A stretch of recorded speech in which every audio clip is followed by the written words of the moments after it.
Good evening all of you. आज का बहुत ही महत्वपूर्ण टॉपिक जो साइंस का अगला पार्ट लेकर के मैं प्रेजेंट हुआ हूँ। इसके पहले आपको रासायनिक समीकरण किसे कहते हैं, रासायनिक समीकरण लिखते कैसे हैं, उसके बारे में चर्चा हुई थी और बहुत ही डिटेल से आप लोगों को समझाया गया था। ठीक है, सिट डाउन मिस्टर, और यूँ ही हंसते रहो और मस्त पढ़ते रहो। ठीक है, हंसते रहो और हंसाते रहो, हंसते रहो और हंसाते रहो, यूं ही जीत के कदम बढ़ाते रहो। ये समय है बिड़ू, इसी के साथ कदम से कदम मिला के चलते रहो। तो आइए कदम को अपने मिला करके चलते हैं। बड़े ध्यान से समझना सेशन को। हेडिंग है महत्वपूर्ण आयनों की संयोजकता। संयोजकता पहले समझना है किसे कहते हैं, what is the valency, valency समझना। और ये जो टेबल आपके सामने 3 बनी हुई हैं, एकल संयोजक, द्विसंयोजक, त्रिसंयोजक, इनके बारे में फिर समझेंगे। तो संयोजकता क्या है, तो वैलेंसी समझना है। संयोजकता, संयोजकता को इंग्लिश में वैलेंसी बोलते हैं। क्या बोलते हैं? वैलेंसी, ये समझना। तो संयोजकता अर्थात वैलेंसी शब्द का यूज सबसे पहले फ्रैंक लैंड वैज्ञानिक ने, कौन? फ्रैंक लैंड वैज्ञानिक ने सन 1852 ईस्वी में यूज किया था। फ्रैंक लैंड वैज्ञानिक ने 1852 ईस्वी में वैलेंसी शब्द का प्रयोग किया था सर्वप्रथम। जो वैलेंसी एक लैटिन भाषा का शब्द है। किस भाषा का है? लैटिन भाषा का शब्द है वैलेंसी, लैटिन। और वैलेंसी का अर्थ होता है, जो मीन्स होता है, तो वो क्षमता होता है। क्या होता है? क्षमता। एक बार फिर से समझना। संयोजकता अर्थात वैलेंसी शब्द का यूज सबसे पहले फ्रैंक लैंड वैज्ञानिक ने 1852 ईस्वी में यूज किया था। ये एक लैटिन शब्द है और इस वैलेंसी का अर्थ होता है क्षमता। अब इसी क्षमता से हमें डिफाइन करना है वैलेंसी को, संयोजकता को, कि वैलेंसी किसे कहते हैं या संयोजकता किसे कहते हैं। किसी तत्व के अन्य तत्वों से संयोग करने की क्षमता को संयोजकता कहते हैं। फिर से समझना, किसी तत्व के अन्य तत्वों से संयुक्त होने की क्षमता को वैलेंसी कहते हैं। या इसी को यह कह दिया जाए कि किसी तत्व का एक परमाणु हाइड्रोजन के जितने परमाणुओं से संयोग करता है। किसी तत्व का एक परमाणु हाइड्रोजन परमाणु के जितने परमाणुओं से संयोग करता है उसे संयोजकता कहते हैं। तो ये संयोजकता हो गई। इसको नोट डाउन करिए, स्माइल ना करिए, ध्यान दे उधर, डिटेल से समझना है आगे। अभी हमने संयोजकता बताया, किस वैज्ञानिक ने डिफाइन किया था, बताया था, उसको भी बताया। फ्रैंक लैंड इंपॉर्टेंट है, ये आपका क्वेश्चन पूछेगा, इस तरह से आप उसको तैयार रखना है। अब जो संयोजकताएँ होती हैं वो 3 प्रकार की होती हैं, एकल संयोजक, द्विसंयोजक, त्रिसंयोजक। लेकिन वहीं चौथी संयोजकता परिवर्ती संयोजकता या प्रतिवर्ती संयोजकता भी आपको समझना चाहिए, तो उसको बाद में बताएंगे। पहले एकल, द्वि और त्रि समझना। तो ये तत्व है, ये संयोजकता है। जैसे हाइड्रोजन है, हाइड्रोजन की संयोजकता +1 होगी। कितनी होगी? +1। सोडियम की +1, पोटेशियम की +1, Ag की +1, NH4 की +1। ये आपका अमोनियम है। NH4 को क्या कहते हैं? NH4 को आपको ध्यान देना, एक NH4 होता है, एक NH3 होता है। तो ये आपका अमोनियम है, अमोनियम, इसको याद रखना, इसमें कन्फ्यूजन होता है। और ये अमोनिया गैस है, अमोनिया, ये अमोनिया गैस होती है। तो NH3 को अमोनिया, NH4 को अमोनियम कहते हैं। तो NH4 की 1, Hg अर्थात पारा की +1, कापर की 1, Cl की -1, NO3 लिखा है, तो NO3 का मतलब होता है नाइट्रेट। NO3 को क्या पढ़ते हैं? ध्यान देना, एक NO3 होता है, एक NO2 होता है, तो इसे पढ़ते हैं नाइट्रेट। याद रखना है, नाइट्रेट, नोट डाउन करिए। इसे नाइट्राइट पढ़ते हैं, नाइट्राइट, नाइट्राइट, नाइट्राइट हो गया। तो NO3 को नाइट्रेट, इस NO2 को नाइट्राइट पढ़ते हैं। तो यहीं इसकी संयोजकता NO3 की -1, NO2 की -1। CH3COO, इसकी संयोजकता -1। CH3COO को क्या पढ़ते हैं? एसीटेट। CH3COO को पढ़ते हैं एसीटेट, इसको भी नोट डाउन करिएगा, एसीटेट। फिर है BrICN, Br को ब्रोमाइड, I को आयोडाइड, CN को साइनाइड, इसकी भी संयोजकता -1। OH को आल या अल पढ़ते हैं, इसकी वैलेंसी 1। इसी तरह अब यहाँ पर समझना प्लस माइनस का क्या खेल है। तो जो तत्व अपने बाह्यतम कोश के इलेक्ट्रॉन को दान करता है, किसी को दे देता है अष्टक पूरा करने के लिए, उसमें हमेशा प्लस चार्ज आता है। जैसे सोडियम का आपका परमाणु क्रमांक 11 होता है, इसे जब तोड़ेंगे 1 2 इस तरह से 281, या इसी को हम आप बाउ के नियम से भी तोड़ सकते हैं। इलेक्ट्रॉनिक विन्यास 1s2 2s2 2p 6 3s1। ऊपर के इलेक्ट्रॉन काउंट करेंगे, 2 2 4 6 4 10 11 11 हुए। अब अष्टक पूरा करने के लिए या तो 2 होना चाहिए, या तो 8, या तो 18, या तो 32, ये क्रम चलता। अब हमें करना क्या है कि इसका एक इलेक्ट्रॉन बाह्यतम कोष में पड़ा हुआ है ऐसे, तो ये किसी को दान दे देगा तो उसका भी अष्टक पूरा हो जाएगा। तो जब ये इलेक्ट्रॉन दान कर देता है, एक इलेक्ट्रॉन निकाल देता है, तब सोडियम में प्लस चार्ज जब आ जाता है तो उसकी संयोजकता +1 हो जाती है। इसी तरह जो लेता है, जैसे -Cl है, इसने एक इलेक्ट्रॉन ग्रहण किया अर्थात एक उधार ले लिया है किसी से, है ना। जो देता है वो धनी होता है और जो लेता है वो ऋणी होता है। तो ये ऋणी हो गया तो इसलिए इसमें माइनस चार्ज लग गया Cl में, ठीक है। इसी तरह नीचे भी और दिए, तो इनको समझे रहना है। आइए आगे समझते हैं। द्विसंयोजक यानी जिनकी संयोजकता 2 होती है वो कौन कौन से हैं। जिनकी 1 होती है उनको समझा दिया, जिनकी 2 होती है उनको समझना। कैल्शियम की +2, मैग्नीशियम की +2, कापर की 1 भी होती है, 2 भी होती है। अब यहाँ समझना, जब किसी तत्व की संयोजकता 1 से अधिक हो, कापर की 1 होती है, 2 भी होती है, तब उसे प्रतिवर्ती या परिवर्ती संयोजकता कहते हैं, ठीक है। तो ये परिवर्ती संयोजकता प्रदर्शित करता है क्योंकि इसकी संयोजकता वैलेंसी 1 से अधिक है। और जब छोटी वाली संयोजकता लिखते हैं तो ये आपका अस जुड़ता है लास्ट में, तो ये बन जाएगा Q+, अस जुड़ गया।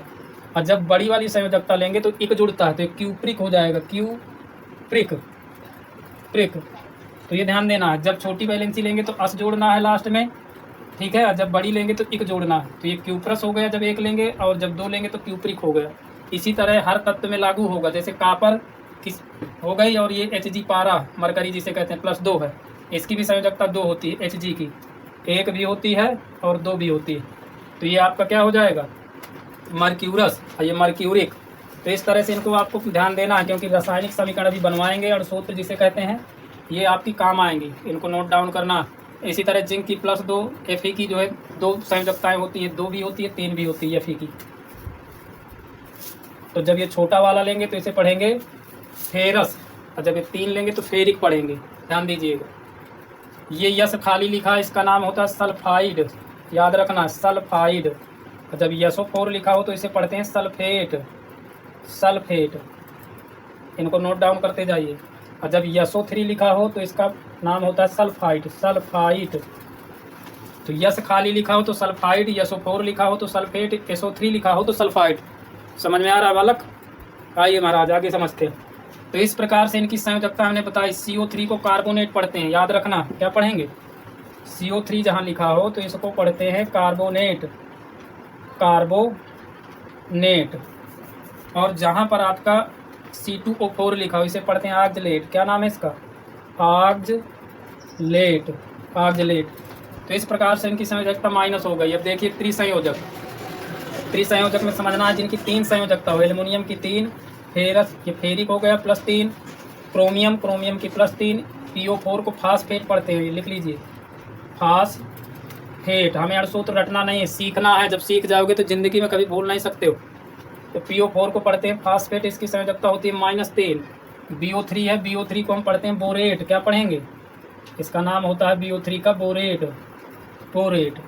इस प्रकार से इसकी संयोजकता कितनी हुई, वैलेंसी -3। हमने आपको समझाया संयोजकता किसे कहते हैं, किस वैज्ञानिक ने जो है इसको नामकरण किया, संयोजकता कितने प्रकार की होती हैं वो बताया, फिर उनकी संयोजकता तत्वों की ये सब डिटेल बता दिया। आइए समझते हैं रासायनिक सूत्र कैसे बनते हैं, जिनको अणुसूत्र कहते हैं। तो ध्यान से समझिएगा। जैसे मान लीजिए हमें सोडियम क्लोराइड बनाना है, ये कैसे बना, NaCl। इसका नाम है, देखो Na को सोडियम कहते हैं, क्योंकि ये लैटिन वर्ड में लिया गया 2 लेटर, इसलिए नाइट्रियम लैटिन में होता है, तो नाइट्रियम का Na ले लिया गया। तो सोडियम इसे पढ़ते हैं, इसे क्लोराइड, तो इसका नाम क्या हो जाएगा, सोडियम क्लोराइड। अब ये बना कैसे सीखना, क्लोराइड, ये ध्यान देना। हम यहाँ लिख लेंगे Na, यहाँ लिख लेंगे Cl। अब इनकी संयोजकता उठा के इनके नीचे रखना। Na की संयोजकता बताया है +1, प्लस लिख दो।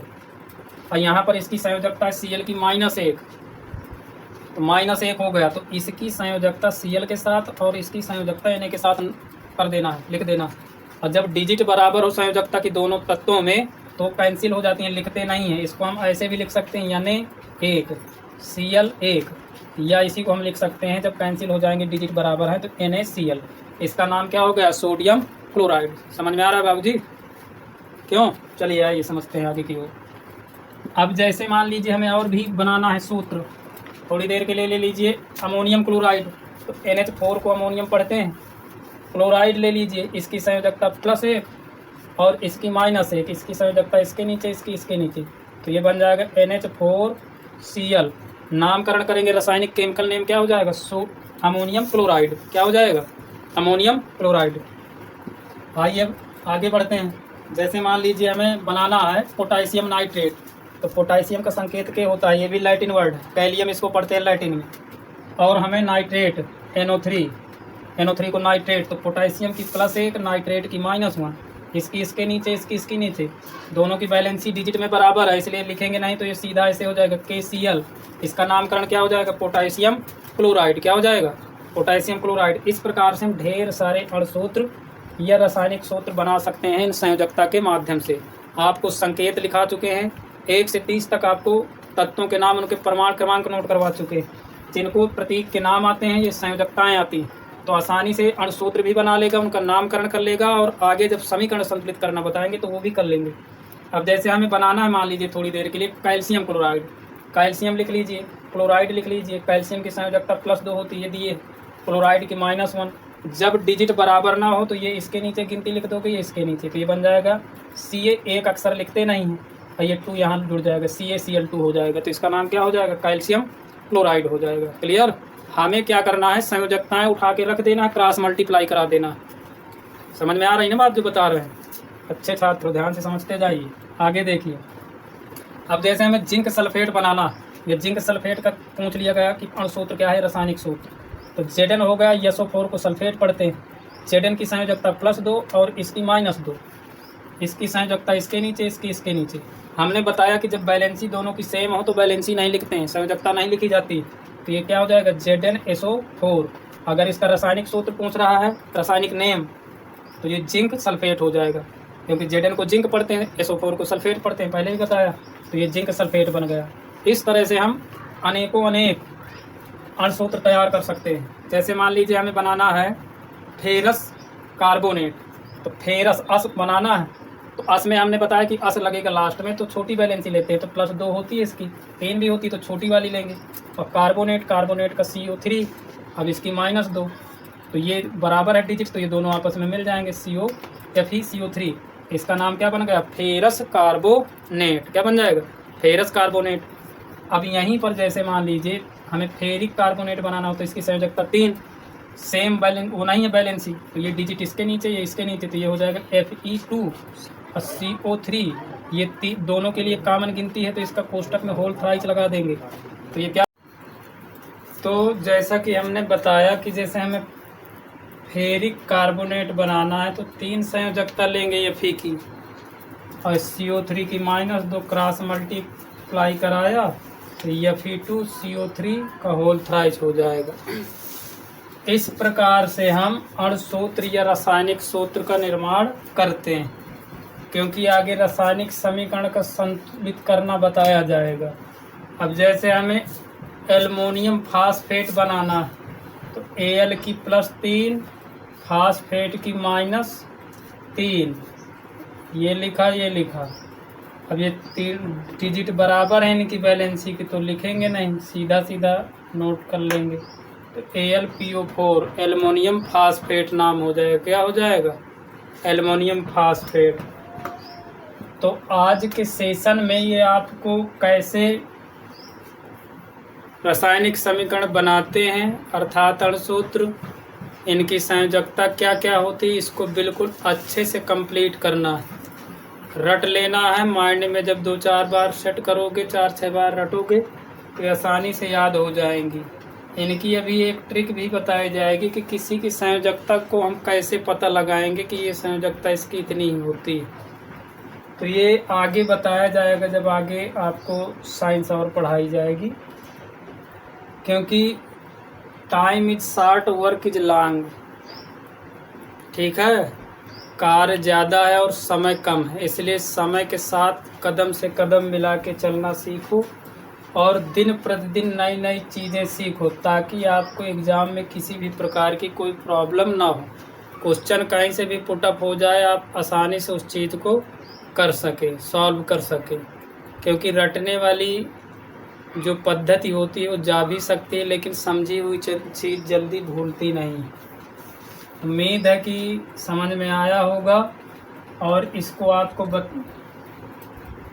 घर में प्रैक्टिस सेट के तौर पर करना भी है, ठीक है। और रासायनिक समीकरण कैसे सॉल्व करेंगे, कैसे संतुलित करेंगे, ये सब आपको नोट डाउन कराया जाएगा, ठीक। समझ में आया मिस्टर अभिषेक?